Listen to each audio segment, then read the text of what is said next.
Hello, church. It is the first of the month, and so you know what that means. We have at least one communion service coming up. And since we aren't able to gather as we would like, we have to gather in our own homes, which means we need bread.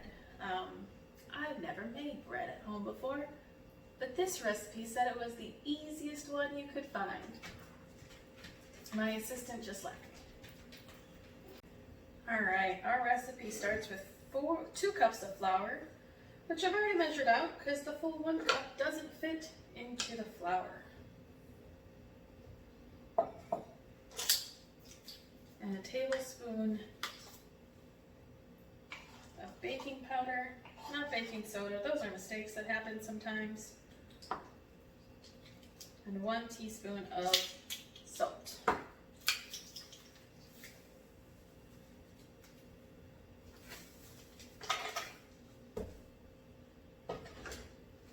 And we mix that all up.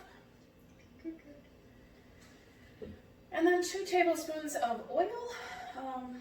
I have Crisco shortening because turns out we don't have vegetable oil in our house.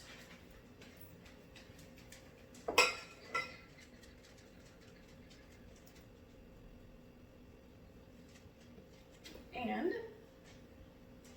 a cup and a quarter of lukewarm water that you add most of. I just use whatever's in the tap because I live in an apartment in Milwaukee and we don't add salt to our water.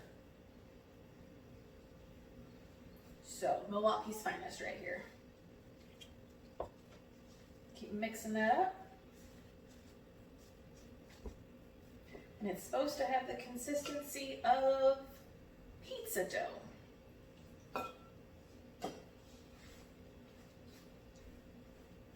I've never made bread before, I said that, and I would love to say I'm ambitious enough to use yeast, but we have yeast in the fridge right now that I think's been there 3 years. So I have no faith in its ability to function like yeast.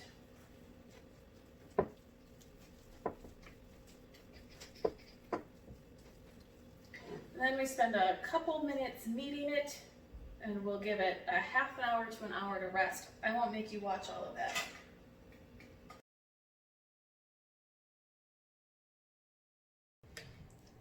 Church, you're going to hear some conversations about whether or not communion counts if it's done virtually, if we are not gathered in one room, if we're not partaking of the one loaf. For me, this is a conversation about what is the importance of communion, what is the role of it, what are some of the things that happen.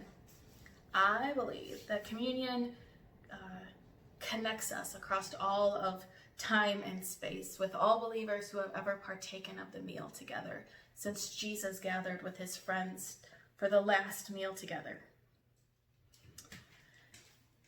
The late theologian James Cone, when he was leading worship one day, talked about the bread that makes us one and the cup that makes us whole. It is a connection, but it's a connection which grows not out of partaking of the loaf together, but on what lies behind that, on the flour, the grain, or the nut of the fruit, and the one who made it. All of the soil that grows our fruit and our grains are made by the hand of God, the voice of God, the breath of God, and they are made of stardust, just like you and me, and so we are connected because of being creatures of God, of partaking in what God has made, in the good creation that God has made for all of us. And so even though we are far apart, when we remember this meal, we are remembered. We are brought back together in communion with one another. And so it's important that we continue to be in relationship and in communion with one another, that we have the meal together. All right, well, our dough has rested. The next thing we do is divide it into 6 parts, which I've already done once. So, 3. Make them into nice flat tortilla-like shapes. What I learned is the thinner the better, otherwise they're a little doughy.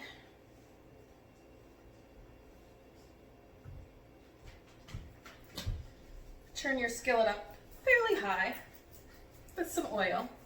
They say a tablespoon with your skillet at 350.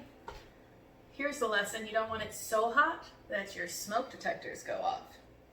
But when you're done, you will find little loaves of flat fry bread. Of course, that's not the only way to make bread. What's your favorite recipe? And share it in a comment, and we'll see you on Sunday.